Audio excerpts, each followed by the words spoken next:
Román. Doctora, muy buenas tardes. Buenas tardes, Félix, estimados amigos oyentes de nuestra Casa de las Comunicaciones. Bienvenidos a este espacio, Protegiendo tus Derechos. Y debo empezar planteando una interrogante para la reflexión ciudadana, de todas las edades. ¿Es justa la justicia por mano propia?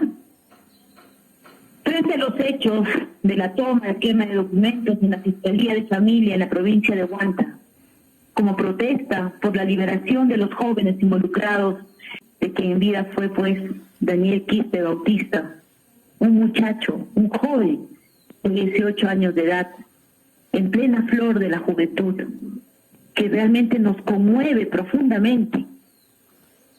Es necesario para la salud democrática de nuestro país poner el tema sobre la mesa.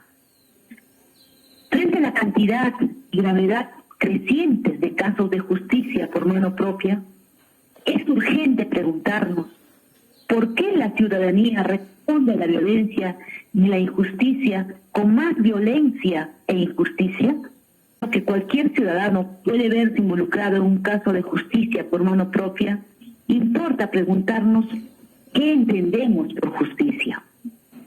Para este propósito, podríamos comenzar por la definición que propuso Platón en la República. Lo natural es amar a los que se consideran y odiar a los que se consideran malos. La definición anterior excluiría algunas de las justificaciones comunes que podríamos encontrar en el día a día para hacer justicia por mano propia. Por ejemplo, dar una lección al criminal y a otros criminales potenciales. Hacer lo que no hacen las instituciones, jueces, policía, fiscalía. Proteger a la comunidad. Actuar en defensa propia. ¿Qué son las justificaciones que dan quienes toman la justicia por su propia mano?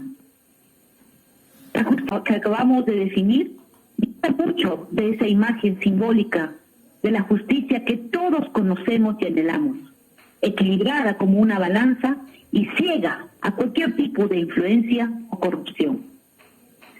Si la justicia por mano propia es desproporcionada, de condena que impone y atravesada por sentimientos de ira y odio que nublan su aplicación, no es el tipo de justicia a la que debe aspirar una sociedad democrática. Para apreciar mejor la última afirmación, podemos profundizar en tres aspectos cruciales que muestran cómo la justicia por mano propia es una pésima alternativa y que además debilita a la sociedad en su conjunto. Primero, destruye las instituciones. Para nadie es un secreto que una sociedad que ha llegado al punto de impartir justicia por mano propia sabe problemas institucionales. La confianza en la policía, las leyes y los jueces está gravemente afectada, mientras que los índices de inseguridad están por las nubes. No obstante, la respuesta a estas crisis debería enfocarse en recuperar esa confianza institucional, no en volcarnos hacia la justicia por mano propia. Si aceptamos que una sociedad democrática no puede funcionar con instituciones deficientes, podemos aceptar que tampoco funcionará si no tiene instituciones en lo absoluto. Separar a víctima, juez y verdugo nos garantiza un grado mínimo de imparcialidad que permita que la justicia se aplique de la mejor manera posible. Esto no ocurre en los casos de justicia por mano propia, donde muchas veces víctima, juez y verdugo son la misma persona. En segundo lugar, y el tejido social. Si la justicia por mano propia está atravesada por la ira y el odio, entregarnos a esta agravará las fracturas sociales y convertirá a toda persona en un potencial enemigo. Esta perspectiva introduce en la sociedad una lógica de nosotros contra ellos, que intensifica males como el clasismo, el racismo o la xenofobia. La fragmentación del tejido social que acompaña este tipo de prácticas evita el surgimiento de entornos comunitarios sanos, donde se propicie la solidaridad y la confianza. Por el contrario, convierte a la comunidad en un campo de batalla, donde la sospecha y el miedo son las constantes. Tercero y por último, impide la búsqueda de soluciones integrales. El castigo por mano propia a los delincuentes no tiene el efecto educativo que dicen sus defensores, pero las personas que apoyan o participan activamente en estos actos pueden pensar que es una estrategia efectiva y rápida para combatir la criminalidad. Esta falsa efectividad reducida a la violencia nos impide pensar en soluciones integrales y de fondo. Aunque estas son mucho más difíciles de ejecutar, no nos exponen a las consecuencias de los dos puntos anteriores. Además, pueden repercutir en transformaciones sociales a las que también nos podemos beneficiar, como mejoras educativas y laborales. Para concluir, estimado, obstante que salgamos de la falsa oposición que suele plantearse al criticar los actos violentos de la justicia por mano propia. Estar en desacuerdo con estos hechos no implica que la ciudadanía no pueda defenderse ni que deba quedarse de brazos cruzados ante el aumento de la criminalidad, ni que deba dejar de sentir ira o indignación ante los hechos violentos de los criminales. De que grupos de extraños se unan para reclamar justicia ante un acto criminal no es en sí mismo algo condenable. Lo que debemos revisar como sociedad es que estamos reclamando y la manera en la que estamos reclamando. Podemos enfrascarnos en falsas soluciones que aumenten el miedo y la desconfianza y que se puedan volver contra nosotros. O podemos unirnos para construir una comunidad más sana y solidaria para nuestros hijos, quienes nos están viendo, quienes están viendo estas actuaciones día a día. Estimado Félix, queridos oyentes, preocupadísima por lo ocurrido en Huanta, hago votos porque se restaure la cordura y este ejemplo no se propague. Impartir justicia debe ser la manifestación de la convivencia democrática, pacífica y equitativa. Desterremos la violencia como una forma de impartir justicia. Así es, estimado Félix, a tus órdenes. Gracias, doctora. ¿Es justa la justicia? Una pregunta muy compleja, sobre todo acá en el mundo en el cual vivimos. Las guerras, en su mayoría, es por injusticias. ¿Es justo que un pobre quechua hablante sea encarcelada por defender sus tierras, donde comen sus animales, que es su capital? ¿Será justo que una persona con poder económico y poder político robe a los pobres, etc., etc.? Pero no justificamos la violencia. La figura de la Madre Justicia, que ciega para hacer buena justicia, al parecer ahora tiene lentes. ¿O me equivoco, doctora?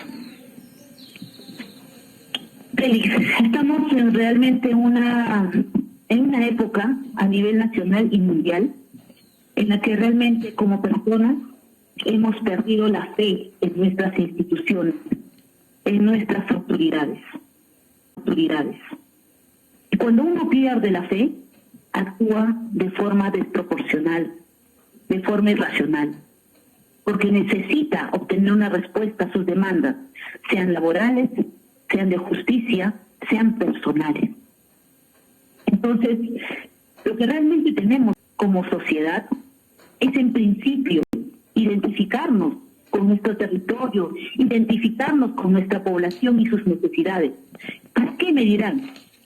¿Para qué? Para saber escoger a nuestras autoridades, para tener la valentía en decirles, ¿sabe qué, señor prefecto? ¿Sabe qué, señor prefecto? ¿Sabe qué, señor alcalde? ¿Sabe qué, señor presidente regional?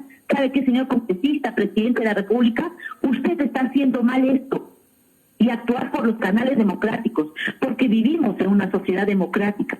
Eso lo hemos aceptado todos.